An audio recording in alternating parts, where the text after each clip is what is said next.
You may stay here, try not to round so we're not curling. And slowly bring yourself forward here. And holding here. If bringing yourself forward is impossible without rounding, you stay tall for another 10. So up to you where you are.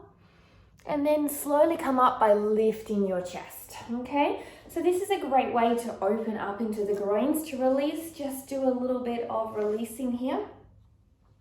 It's all about, to get flexible, is to do regular things daily. It doesn't have to be an hour long. If you do a regular 5 minutes of your body.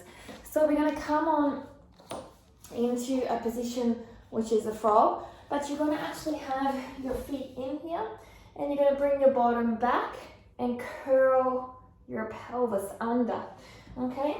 So for me, this is incredibly uncomfortable, being that I was a runner, but it's incredibly effective for my hip flexors. So from once I get that position where I'm sitting down, I'm going to round my spine, pulling my pelvis forward and curling my stomach, so you will actually get those rolls.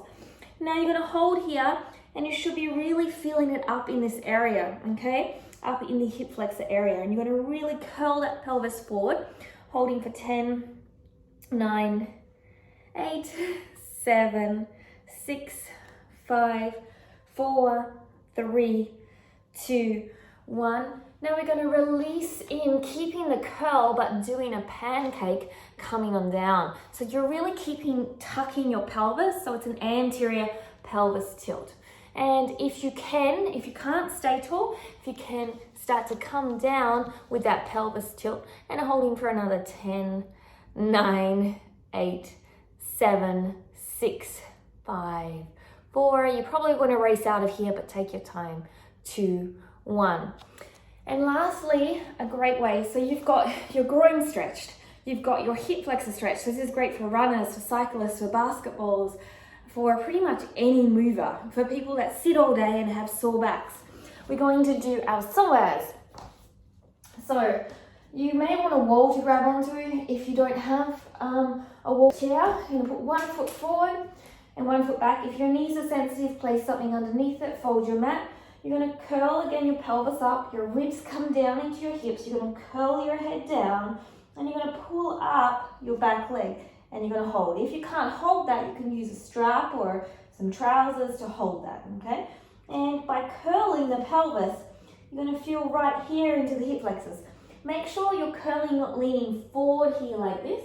You're curling and staying up really tall to get the feel of the psoas. And you're going to hold here.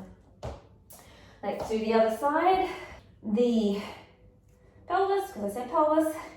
And if you need to, a wider foot here, but use the wall if you need to as well. So just curl your pelvis and your ribs and your head. But use a wall, put your foot on the wall if you need to make it easier. So if you want to see more tutorials like this and you want to follow along with me, learn flexibility, fitness and yoga, don't forget to ring the bell, subscribe and thumbs up to get those notifications. And this is done 3 to 4 times a week. Will help your back pain, will help your flexibility, and will help you just overall better body movement. Have a great day. Namaste.